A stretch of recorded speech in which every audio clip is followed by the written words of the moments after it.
Bueno, empezamos. ¿Qué andas haciendo? Estoy cambiando el agua de, Bueno, dale que ya del está, mate. ya está grabando Sí, esto. pero ¿tenés alguna idea de lo que tenemos Bueno, que sí, hablar o alguna no? idea sí, pero si vos estás por ahí haciendo cosas, no sé, no podemos avanzar con esto. Bueno, dale, ¿qué? Bueno, ¿qué trajiste? Mate. O sea, vendría bien algo dulce. Mirá lo que estuve pensando. Cosas dulces, ahí en un pasado no tan lejano, tampoco es tan lejano. Acá en La Matanza, cosas dulces, juguetes, que eran comunes en determinado momento. Acá yo Lo estuve que consumimos en nuestras infancias, digamos. fan nuestra y de muchos más, ¿no? Y que era, qué sé yo, el objeto de deseo de los niños y las niñas en un momento allá, en un tiempo no tan lejano, si se quiere, ¿no? Y estuve buscando alguna propaganda de alguna golosina que vendría muy bien para el mate. ¿Te parece si la escuchamos? Dale.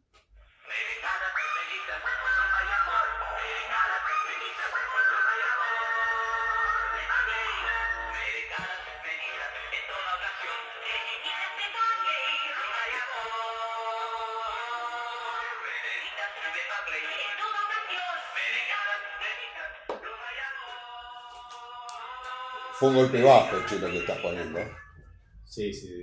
No tiene un gran vuelo literario la propaganda, ¿no? Porque repite un poquito el eslogan, pero vendría bien para el mate, ¿o no? Sí, y no solamente eso, sino despertó dos cosas. Lo caro que eran esas galletitas. Sí, sí. Y ¿sabes qué despertó? Yo diría casi inaccesibles. Era inaccesible. ¿Y sabes qué despertó? Vos me dijiste, golosines y juguetes, ¿no? Había una vieja, década del 70, una vieja propaganda de botines de ratón Ayala. Sí, con un, En Europa no se con consigue. un pasodoble, que es una música española de fondo. Pasodoble ahí, denotando que el ratón Ayala era uno de los privilegiados que había obtenido el pase a Europa, ¿no? Época que era muy difícil que un jugador se vaya a Europa porque no había cupo de extranjero. Bueno, pero vamos a organizar la charla en dos puntas. Empecemos por las golosinas, ¿no? Bueno, ya algo dijiste.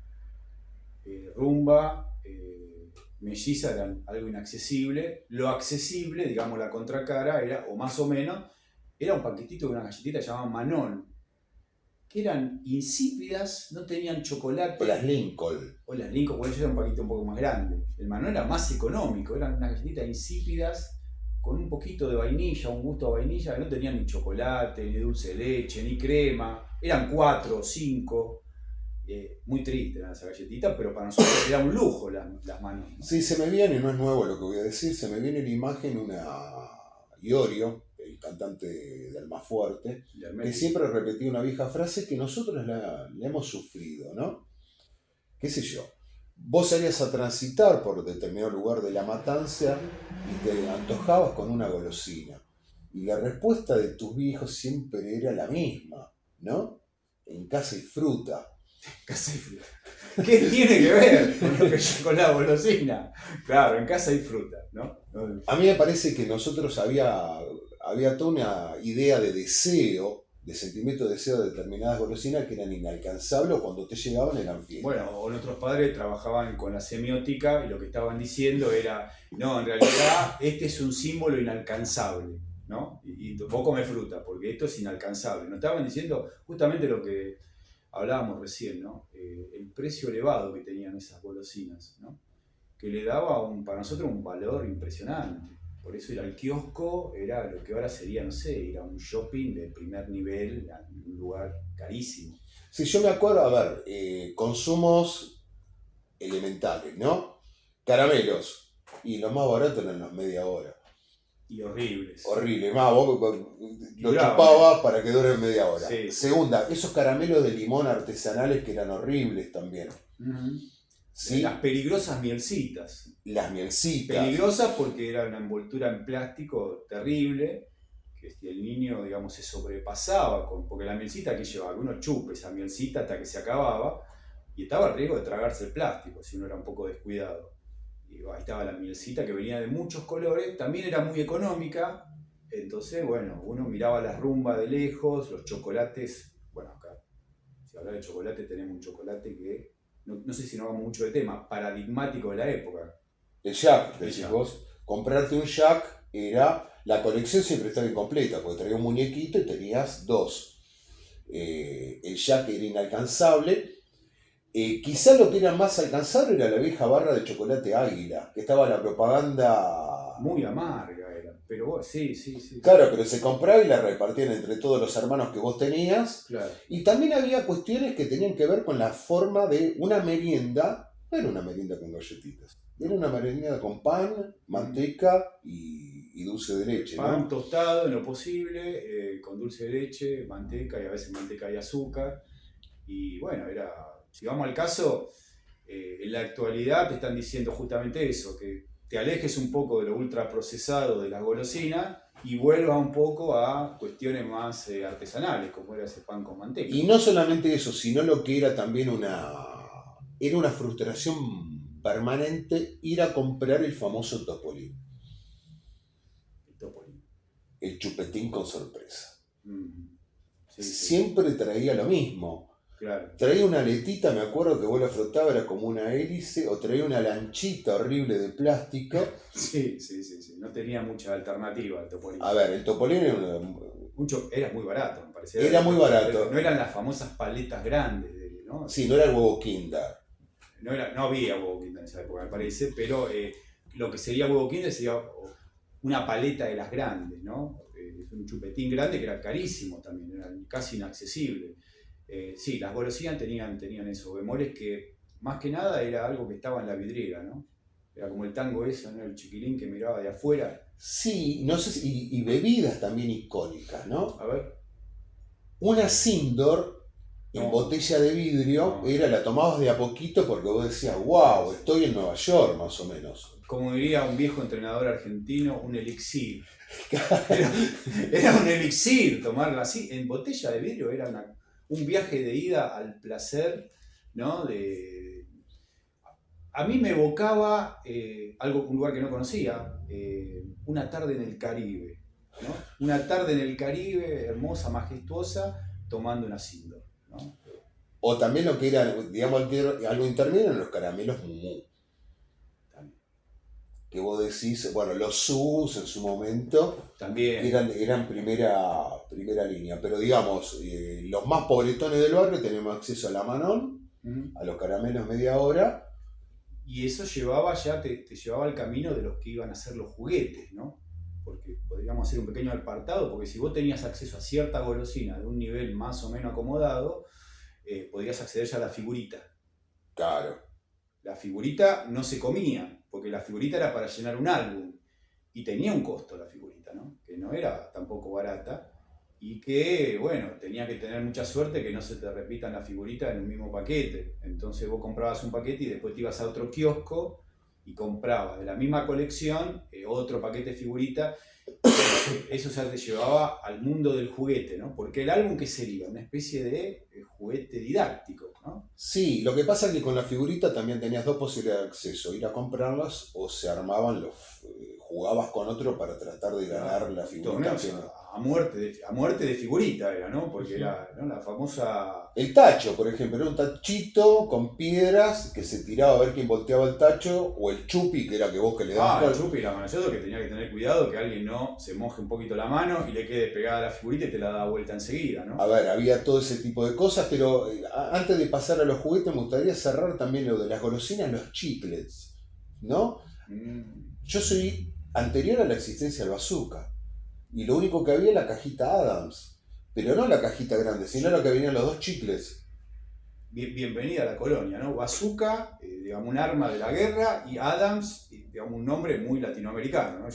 Y esos son los chicles, ¿no? Ahí, como las golosinas están bien caracterizadas en ese punto por nombres que no tienen nada que ver con lo argentino, ¿no? Sí, también quizás lo que era más barato era el acceso alternativo al kiosco a las golosinas. El pirulín, que era barato, sí. O la manzanita, que era... el tatín.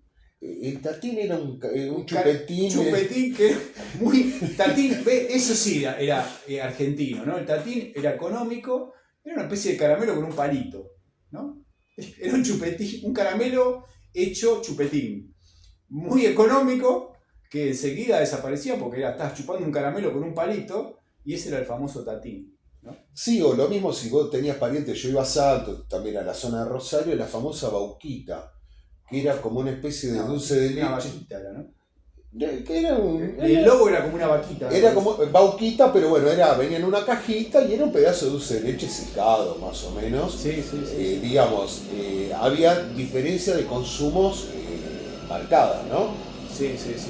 Bueno, en definitiva, el kiosco en la cuestión de lo que estamos charlando, que es la golosina, tenía distintas categorías de golosina. Entonces daba un espacio para que el niño no pudiente, donde estábamos nosotros, que estábamos en la línea de apenas llegar al Tatín, pudiéramos comprarlo, ¿no? Sí, aparte había cosas inalcanzables, las galletitas ópera. Era una cosa, y de última vos tenías la Rhodesia y después, bueno, vinieron los alfajores de baja calidad. Y la tita. Que la tita era de acceso, digamos, porque era una galletita bañada de chocolate, nada más. Pero era de la familia de la Rhodesia también. La Rhodesia era un poco más grande, la tita un poco más pequeña, pero ya estaban un nivel un poquito por arriba de lo que serían las golosinas de base. Que en definitiva también lo que hacían esas golosinas era, ¿cuál es la gran cuestión de los niños? El pedir permanentemente. Entonces uno cuando entraba ahí con sus padres, con la abuela, con quien sea, le compraban el Tatín, pero después veía al otro y pedías a veces el otro que era más caro y en ocasiones se daba, ¿no? La golosina más cara. Bueno, eso más o menos los recuerdos que podemos traer, y el infaltable helado también. Bueno, el helado ahí ya es una cuestión que tiene más que ver con el verano, no tanto con el kiosco, que ahora sí los kioscos tienen heladeras y hay helado ya de hace un tiempo largo, pero en esa época no había helados en los kioscos. Estaba el heladero, que era, digamos, un underground, estaba por fuera del kiosco y también era bastante inaccesible. Sí, pero por ahí te compensabas con la garrapiñada. La garrapiñada era accesible. Sí, según donde la comieras, ¿no? Porque si la garrapiñada la comías en un cine, era carísimo. Era comprarse un auto, más o menos.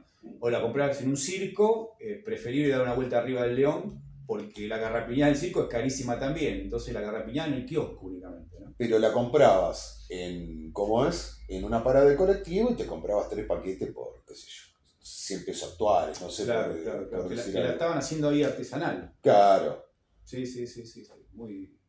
Bueno, y con los juguetes también pasamos a los juguetes. Los juguetes me parece que hay una relación muy interesante en nuestras infancias, ¿no? Bueno, perdón, el Jack ya traía un juguete. Claro. ¿No? Entonces el Jack ya te estaba algunas golosinas, porque no es que en forma descolgada acá metemos el juguete. La golosina te llevaba el juguete.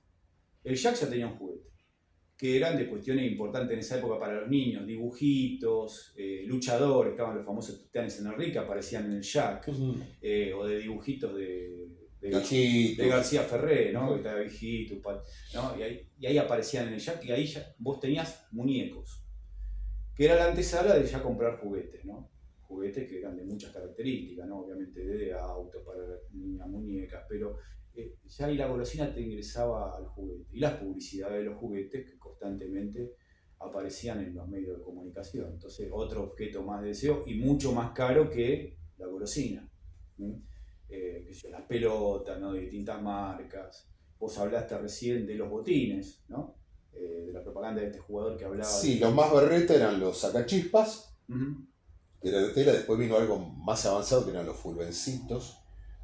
Pero para mí el clásico era los sacachispas. Sí, porque era los sacachispas tenía una especie de protector de tobillo, creo, en el costado, ¿no? Impresionante. Y siempre se rompían en la puntera, que era un desastre, o si jugabas en determinadas canchas, perdían los tapones de goma que tenías abajo. Pero los primeros 3 partidos que jugabas con los sacachispas te sentías un jugador de selección. Hasta que se empezaban a romper, pero tenerlos que tenían tapones que no eran desmontables los sacachispas, no eran parte de la suela del botín. Eran de goma. Eran de goma, era toda una misma estructura. Bueno, el sacachispas, eso te llevaba a la pelota, porque no era lo mismo ir a jugar a la pelota. Bueno, la pelota icónica, que yo la recuerdo, que cabecear eso era como cabecear un adoquín que te lo tiraban de 20 cuadras. Más o menos eran las viejas pelotas pulpo. Esas rayadas de goma. De goma. Picaban un montón. Picaban por todos lados. Al 5.º piso cuando... Y a ver, pero jugabas con eso... Era más pelota de handball que de fútbol, esas pelotas, porque eran durísimas. Una Pulpo número 5, número 6 era una adoquín gigante. Generalmente jugabas con la número 3, que era más pequeña, sí, medio de papi más o menos, ¿no? Y había juguetes, me parece. También estaba la existencia de la fabricación de juguetes, ¿no? Desde el carrito de Ruleman, porque a ver, en los sectores populares, los juguetes eran caros, era la pelota, la bicicleta inalcanzable, ¿sí? Y determinados accesos limitados, ¿no? El cochecito de plástico. Sí, sí. Después hubo un genio que se le ocurrió un autito que no se rompe, que era el Duravit. Bueno. El Duravit era un autito increíble porque era el juguete para toda la vida, o sea, te alcanzaba para toda la infancia. Y después lo guardaba ahí cuando ya era grande. Claro, pero también había cuestiones inalcanzables, qué sé yo, Rasty. ¿Sí? Claro, esa era. A ver, tu viejo te compraba una cajita que... Aclaremos que era el Rasty, ¿no? Eran pequeños ladrillos que se iban encastrando de plástico que vos ahí podías hacer desde autitos hasta helicópteros y edificios, ¿no? Claro, pero vos te decían, la caja número 2 trae 5 piezas y vos querías hacerte, qué sé yo, un avión y tenías que comprarte y era de 5 sueldos de tu hijo, más o menos. No, era imposible. Después había una caja que eran los 1000 ladrillos. Los 1000 ladrillos. Eso era, digamos, clase alta acomodada. No tenías que tener 5000 hectáreas más o menos para poder comprarte los 1000 ladrillos. Y te construías la casa con esos 1000 ladrillos te construían la casa. Claro, para que veamos la dimensión, ¿no? En perspectiva de lo difícil que era el acceso al juguete para los niños en esa época en La Matanza, estamos hablando de La Matanza, y entonces la alternativa que había era, como hemos comentado en algún otro programa, la salida a la naturaleza, jugar con amigos, jugar a la pelota, andar en bicicleta dentro de lo posible, caminar, ir a casa pajarito. Sí, y tratando de suplantar a ese juguete deseado que no llegaba. Yo me acordaba, había un programa que te pasaban algo que se llamaba el CGLI, que valía... venía una plancha con telgopor que vos cortabas, ¿sí? Y era una pila con un alambre. Entonces vos te armabas el cejerín en el fondo de tu casa, sí, tratando de imitar eso. O después había consumo de juguetes carísimos. Yo me acuerdo de los calquitos. Era una transferencia que vos hacías para contar historia, pero un calquito era... Y teníamos la proto-inteligencia artificial, que era el cerebro mágico. Bueno, el cerebro mágico o el Ludomatic que apretabas. El cerebro mágico se encendía una luz cuando acertaba la respuesta, ¿no? Y el Ludomatic también era un juego, digamos, clásico. Sí, o juegos de mesa, qué sé yo, el estanciero. El que tenía un estanciero era una cosa... Sí. O ya más exclusivo bit, el famoso TEG. El juego táctico y estratégico de la guerra que podía estar, no sé, 2 semanas jugando al TEG y no había ningún ganador, ¿no? En realidad eran anormalidades que aparecían en los barrios y se convocaban 30 pibes para jugar al estanciero porque era, era lo novedoso. Sí. Y bueno, ya si tener un amigo de una posición acomodada que tenga el Scalextric. Bueno. No, ya ahí una pista con puentes y todo eso, ¿no? O los juegos electrónicos, no electrónicos. El famoso Pocketers. Pocketers. Eran mecánicos de plástico, qué sé yo, meter la bolita, o había unos de agua que era como un básquet. Sí. Eran muy caros. Extremadamente caros, pero tener un Pocketer era, me prestás un ratito, se compartía esas carencias. Sí. Y se suplía al acceso. Y después cosas también tremendamente inalcanzables como una pista eléctrica o un tren eléctrico. Bueno, eso ya era para coleccionistas prácticamente. El tema del tren eléctrico era una cosa muy exclusiva, ¿no? En realidad empezaste a tener acceso en la década del 90 con lo importado, pero una pista eléctrica era totalmente... inaccesible. Después, no me acuerdo el nombre, venía un juguete todo con tuercas que vos armabas, que tenía como una llave. Lo que, digamos, popular sería también, que no lo hemos nombrado acá, los soldaditos. ¿No? Entonces uno, usando muchísimo la imaginación, creaba sus propias historias con distintos soldaditos que tenían mucho que ver con las películas del momento de Hollywood, ¿no? Repetías combate y... Claro, de distintas épocas, ¿no? Qué sé yo, soldado a caballo, que era una cosa novedosa, ¿no? Armar la caballería. Sí. Muy relacionado con el cine de la época. Con Hollywood. Hollywood, ¿no? Que influenciaban los pibes y el soldadito era que había de varios niveles. También podríamos hacer todo un programa del tema de los soldaditos, porque había soldaditos premium también, desmontables, ¿no? Que el soldadito se le ponía un escudo a un romano, se le sacaba la espada y eran todo el mismo tamaño, pero era más accesible. Había otros que eran de producción industrial y eran mucho más accesibles para los pibes. Siempre estamos hablando del mundo masculino, ¿no? Porque habría que dedicarle... Sí, no nos quisimos meter al mundo femenino, no porque... Sino porque... No porque queremos dejar afuera acá a nuestras seguidoras, que espero que sean cada vez más, sino porque hemos estado investigando el mundo de los juguetes femeninos de la época y vemos que es tremenda la cuestión de los juguetes, ¿no? Reproducir un orden, ¿no? Reproducir un orden, ¿no? Cocinitas, juguetitos que tienen que ver con bebés, bañadores de bebés, o sea, niñas preparándose, digamos, para seguir trabajando y no para disfrutar, ¿no? Juguetes que van a disfrutar en el momento, pero son antesala del próximo trabajo. Así que vamos a hacer un programa exclusivo sobre juguetes que tengan que ver con las niñas, pero tal vez de un lugar crítico, ¿no? Creo que sería interesante abordarlo de ese lado. Sí, y no solamente, también dentro de la categoría de juguetes, las revistas que uno podía acceder, ¿no? Un anteojito lo comprabas una vez cada 6 meses, un Villiquen era carísimo. Sí. Es más, venían envueltas, ¿no? Encerradas, venían algunas de anteojitos, las traía a veces el diario a tu casa, si tenías suerte una vez cada tanto, eran muy caras.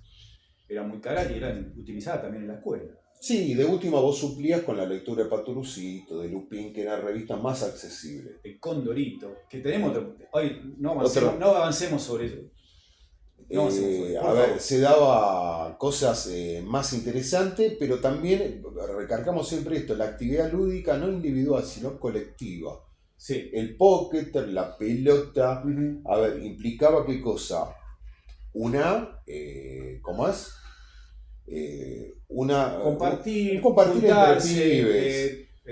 Darle a un amigo algo que no pudo acceder, él te da otro juguete, es esa cuestión del intercambio, ¿no? Del intercambiar y el tema de diariamente tener un espacio de juego, haya un juguete de por medio o sea simplemente el grupo de amigos para poder divertirse. Bueno, me pareció lindo el episodio de hoy vinculado a las golosinas y a los juguetes. Sí, a mí me dio ganas de algo dulce ahora. A mí también. O algo interesante, ganas de jugar. Qué interesante, ¿no? El juego como elemento, la actividad lúdica como elemento sanador, como elemento de contacto. Sí, como elemento catártico también, ¿no? Para alargar ciertas cuestiones, ¿no? Ahí se me vienen los jugadores de truco, ¿no? Que andan ahí a los gritos, ¿no? Ese grito ameno de los amigos, ¿no? De compartir. Es decir, vamos a jugar algo. Bueno, espero que haya sido medianamente interesante el episodio de hoy. Yo creo que sí. Nosotros la pasamos bien. Así que adelante. Bueno, cuando subamos el episodio pueden escribir algún juguete que nos hemos olvidado y que tengan ganas de... O golosinas. golosinas. Nos olvidamos de probar. Bueno, hasta acá hemos llegado. Le mandamos un saludo grande y esperamos verlos pronto. Bueno, nos estamos viendo. Adiós. 18. 18, che. Bien, ¿eh? No, 23. Bueno. 23.